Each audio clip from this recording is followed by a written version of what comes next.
I built something real. For 38 years, I built something that mattered. Rivera and Associates wasn't just a construction company. It was my father's dream, passed to me when his hands could no longer hold a level. I took his three-man crew and turned it into the largest commercial builder in Houston. We built the medical centers, the office towers, the schools where my grandkids learned to read. But I didn't build it alone. Derek Chen started as my assistant project manager in 1987. Fresh out of Texas A&M, eager, brilliant with numbers, he could look at a blueprint and tell you the cost down to the last nail. More than that, he could talk to clients, make them trust us, make them believe. We were brothers, not by blood, but by something stronger. Late nights reviewing bids, early mornings on job sites. His kids called me Uncle Marcus. My daughter was godmother to his youngest. When my father died in 2003, Derek held me while I cried at the funeral. When his mother got cancer in 2008, I paid every medical bill without him asking. That's what brothers do. In 2015, I made him CFO and vice president, 50% partner, equal shares. My wife, Patricia, said I should have my lawyer draw up more protections, more clauses. I told her Derek was family. You don't need contracts with family. I was 62 years old and tired. The company was pulling in $40 million a year. Derek handled the numbers, the finances, the contracts. I focused on client relationships and the builds themselves. It worked. It worked beautifully, until it didn't. The letter came on a Tuesday morning in March 2024. IRS audit notice. Routine, they said. Nothing to worry about. Derek laughed it off. They audit big companies all the time, Marcus. I'll handle it. You focus on the Midtown project. I trusted him. Why wouldn't I? He'd been handling our books for 23 years. 2 weeks later, Patricia found me in my office at home, staring at my computer screen. My hands were shaking. Marcus, what's wrong? I couldn't speak. I just turned the screen toward her. Our company account, the one that should have had $12 million. It showed $600,000. There must be a mistake, Patricia said. But her voice was thin, scared. I called Derek. Voicemail. I called again. And again. Nothing. I drove to his house. Empty. Mail piling up. His car gone. That's when the cold fear started crawling up my spine. I called our accountant, Richard Morrison. He'd been with us for 15 years. Good man. Methodist. Coached Little League. Richard, I need you to look at something. The company accounts. Marcus. His voice was strange, tight. The IRS called me yesterday. They want to talk to you. They're talking about criminal charges. My ears started ringing. Criminal charges? For what? Marcus, there are expenses. Millions in expenses. Consulting fees. Equipment purchases. All approved by you. All with your signature. The IRS is saying they're fraudulent, that the money went to offshore accounts. I didn't approve anything like that. Derek handles. The documents have your signature, Marcus. Your authorization. Bank transfers, tax documents, everything. I sat down hard. My office spun. How much? I whispered.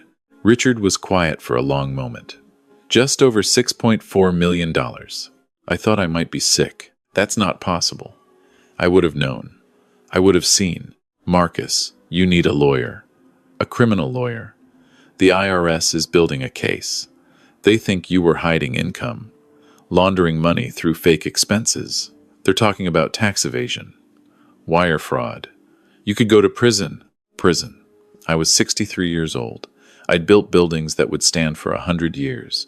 I'd employed 300 people, put 1,000 kids through college with scholarship programs. And now they thought I was a criminal. I called Derek 60 times that day. Nothing. I went to the police, filed a report. They took notes, said they'd look into it. Their faces told me they didn't believe me. Rich contractor claims his partner stole millions, but all the documents have his signature? Sure, buddy. The IRS agent came to my office the next week. Her name was Stephanie Torres. Young, sharp, merciless. She laid out documents across my desk. Dozens of them, all with my signature. approving payments to consulting firms that didn't exist, equipment purchases that never arrived, services never rendered. Mr. Rivera, these are federal offenses: wire fraud, tax evasion, money laundering. We're looking at 15 to 20 years. I didn't sign these. My voice sounded desperate even to my own ears.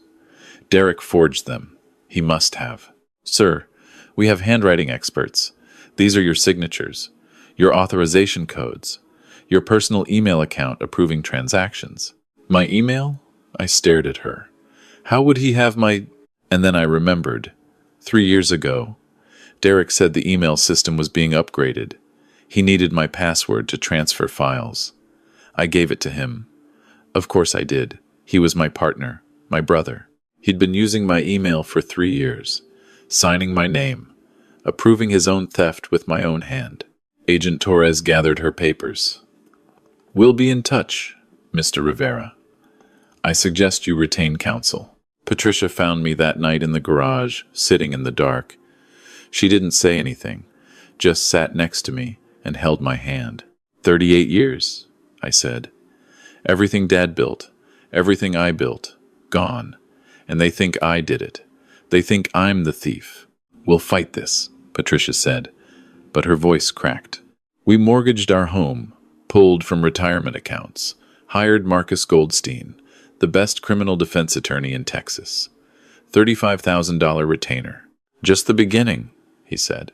Goldstein reviewed everything. The documents, the bank records, the email trails. Marcus, I'll be straight with you. This looks bad. Every piece of evidence points to you authorizing these transactions. Derek covered his tracks perfectly. Unless we can prove forgery, prove he had access to your accounts, prove intent to defraud, you're looking at serious prison time. There has to be something, some way to prove. The IRS has been building this case for 8 months. They have forensic accountants, digital forensics. They're convinced you're guilty, and on paper, you are. I lost 15 pounds in 2 weeks. Couldn't eat, couldn't sleep. Patricia would find me at 3 in the morning going through old files, old emails, looking for something, anything. The company started falling apart. Word got out. Clients pulled contracts. Employees quit. Our bonding company dropped us. Can't bid on projects without bonding. My phone rang constantly. Creditors, suppliers, the bank calling about our business line of credit. We'd missed payments. First time in 38 years. I went to see Father Martinez at Our Lady of Guadalupe, the church my father helped build, where I'd been married, where my children were baptized. Father, I don't know what to do. I'm innocent, but I can't prove it. Everything looks like I did it. And Derek is gone, like smoke. Father Martinez was 78 years old. He'd known me since I was a boy. Your father used to sit in that same pew, he said. When the business was struggling, when he didn't know how he'd make payroll, he'd sit and pray, and then he'd go home and work. That's all we can do, Marcus. Work and pray and trust. I don't know what to work at anymore, Father. There's nothing left to save. There's always something, he said. Your father used to say that. Even when it looks darkest, there's always something. I drove home through the city my company had helped build. Past the medical center we'd constructed, the community college, the affordable housing complex, all of it with Rivera and Associates signs out front. All of it about to have a criminal's name on it. Patricia was in the kitchen when I got home. She'd been crying. She tried to hide it, but I could tell. The house, she said quietly. Goldstein called. He needs another $50,000 for the forensic accountant. We need to take out a second mortgage. This was the house we'd bought 30 years ago, where we'd raised our kids, where our grandchildren played in the backyard. Do it, I said. Whatever it takes. But I didn't believe it would matter. Derek had been too smart, too careful, too thorough. That night, I couldn't sleep. Again, I went to my home office and started going through old files. Not company files, personal files. Trying to remember when it started. When Derek began stealing, I found photos from the old days. Derek and me at a job site in 1990. Both of us young, laughing, covered in sawdust. Derek holding my first grandchild in 1998, his arm around my shoulders at my father's funeral. How had I not seen it? How had I trusted so completely? My father's voice echoed in my memory. Something he used to say when I was young, learning the business. Mijo, always keep your own records, even with partners, even with family. Not because you don't trust them, because memory fades, because paper tells the truth when words can lie. Keep everything. I remembered arguing with him, telling him he was paranoid, old-fashioned. You think your hee-ho is paranoid? He'd laughed. Maybe. But this paranoid man never got cheated. I sat back in my chair. Keep everything. My father had kept everything. Every invoice, every receipt, every contract.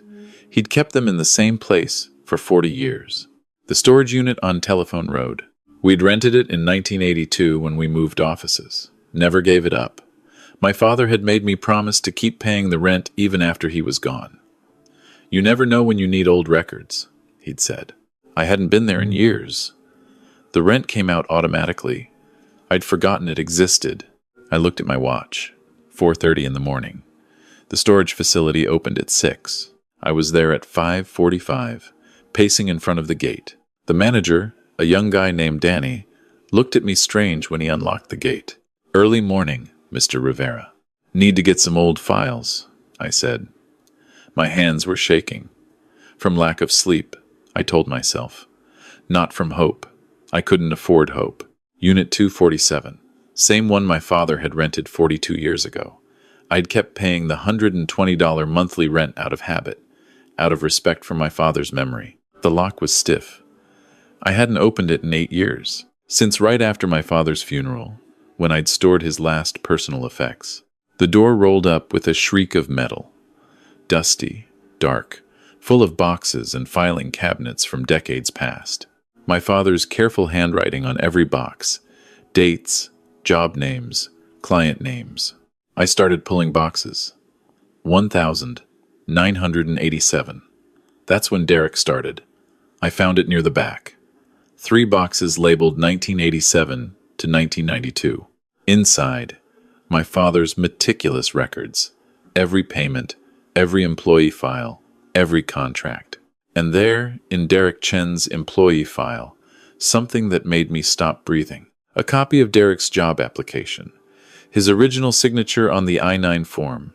His handwriting on the interview notes my father had made. I pulled out my phone, took photos, dozens of them. Then I kept digging. 1995 to 2000. More records, including copies of early contracts, before everything went digital, copies of signed documents from that era. And then I found it.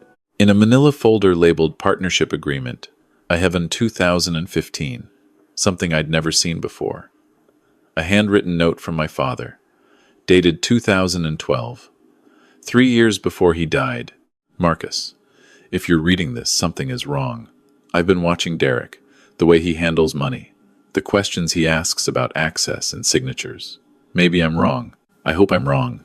But I've kept copies of everything, with his signature, his handwriting, everything from the beginning. If you ever need to prove something, it's all here. Trust your gut, like I taught you. Papa. My hands were shaking so hard I could barely hold the paper. My father had known. Somehow, he'd sensed something wrong, and he'd kept evidence, just in case. I spent 4 hours in that storage unit, photographing everything. Derek's original employment documents, his signature from 1,987, his handwriting samples, copies of old contracts and approvals from the 1990s and 2000s, before digital, before he had access to electronic signatures. Then I found the last box, labeled only important, Marcus only. Inside, a digital voice recorder, old model from the early 2000s. And a note. Marcus, I recorded my last conversation with Derek in 2014. I asked him about some discrepancies in petty cash. Small things, nothing big. But listen to how he reacts. Listen to how he answers. A man with nothing to hide doesn't answer like that. I might be wrong, but if I'm not, this might help. Te quiero, mijo. Papa. I picked up the recorder with shaking hands. Pressed play. My father's voice, aged but strong. Derek, I'm looking at the petty cash reconciliation from last quarter. Can you explain these three withdrawals? 4,000, 2,500, 1,800? A pause. Then Derek's voice, younger, but unmistakably him. Those were cash payments to subcontractors. Some of the smaller guys prefer cash. Can you show me the receipts? Another pause. Longer. I'd have to dig through files. Is there a problem, Frank? Just doing my due diligence. Marcus trusts you completely.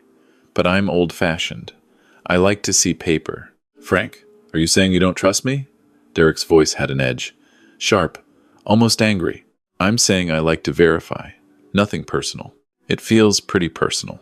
After everything I've done for this company, for Marcus, I thought we were family. Family keeps good records, my father said. Calm, steady. Get me those receipts by Friday. The recording ended. I played it again. And again. That tone in Derek's voice. Defensive. Angry. The way he pivoted to emotion, to family, to trust. Instead of just answering the question, my father had heard it too. And he'd kept the recording for 10 years. I gathered everything.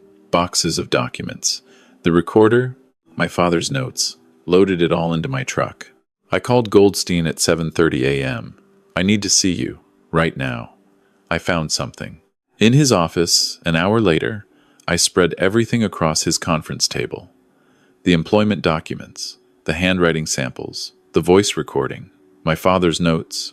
Goldstein looked at everything carefully, put on reading glasses, picked up the recorder, listened to it 3 times. Finally, he looked up at me. For the first time since I'd hired him, he was smiling. Marcus, this changes everything. We can get a handwriting expert to compare Derek's original signatures to the signatures on the fraudulent documents. If there's any variation, any sign of practice or forgery, we can prove he forged them. And if the signatures match, they won't.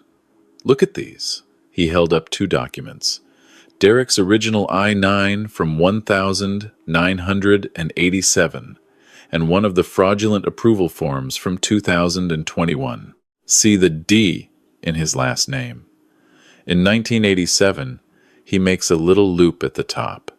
In 2021, it's a straight line. People's handwriting changes over time. But when you're forging someone else's signature, you don't know these small details. You copy what you see, but the base handwriting has subtle differences. What about the email approvals? We'll get a forensic IT expert to examine the IP addresses, the login patterns, the device signatures. If Derek was accessing your email from different locations, different devices, we can prove it, especially if he got sloppy and logged in from his phone or his home computer.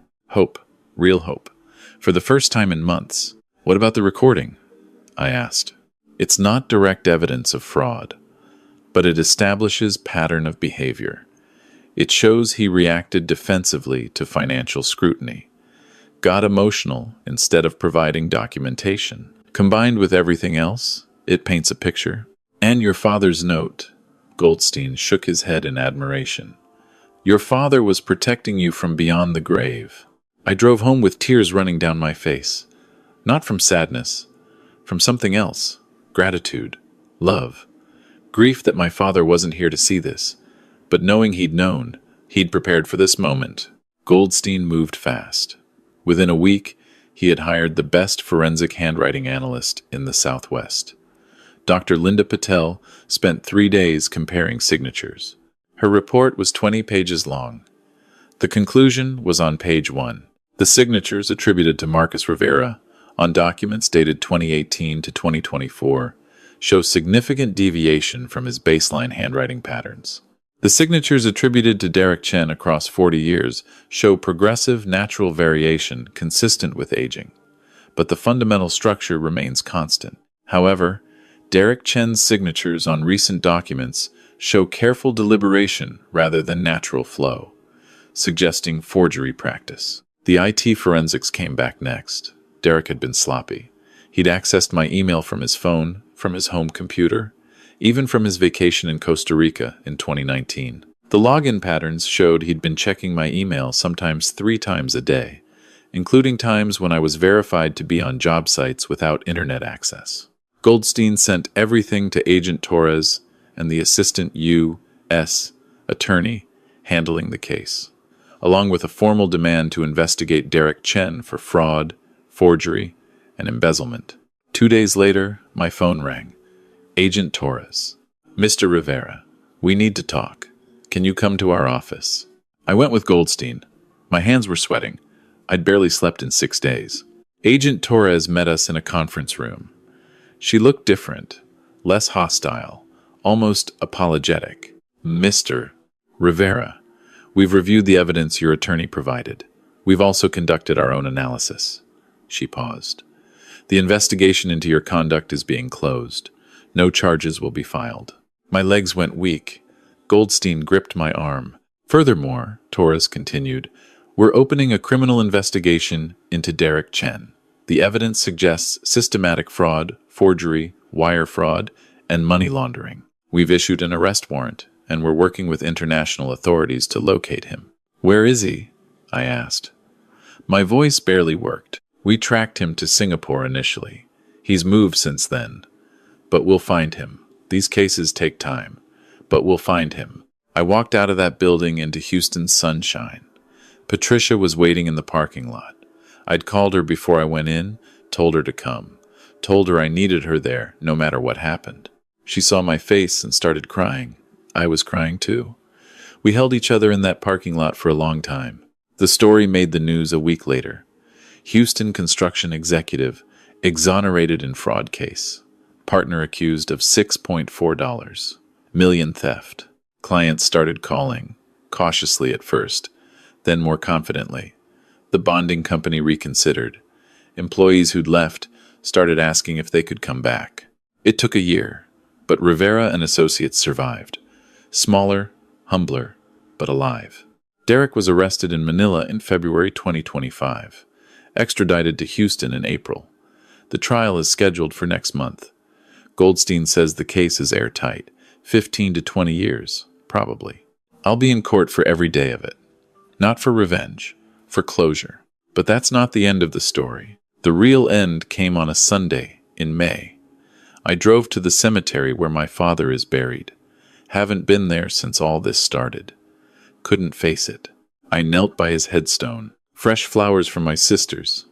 I added my own. Papa, I said, you saved me. You saved everything. Even after you were gone, you were still protecting me. The wind moved through the oak trees. Somewhere nearby, a bird sang. You told me to keep records. I thought you were paranoid, old-fashioned. But you were right. You were right about everything. I stayed there for an hour, telling him about the company, about the grandkids, about Patricia, about everything he'd missed. When I stood to leave, I noticed something. My father's headstone is simple, just his name, dates, and one line he'd chosen himself before he died. Built well, built honest, built forever. That night, I sat at my kitchen table. Patricia was asleep upstairs. The house was quiet. I thought about Derek, about how I'd trusted him, called him brother, about how he'd stolen from me, framed me, destroyed 38 years of work without blinking. But mostly, I thought about my father, about a man who kept records not because he was paranoid, but because he loved me, because he wanted to protect me even after he was gone, because he understood that evil exists, but so does preparation. I went to my office and pulled out the storage unit receipt.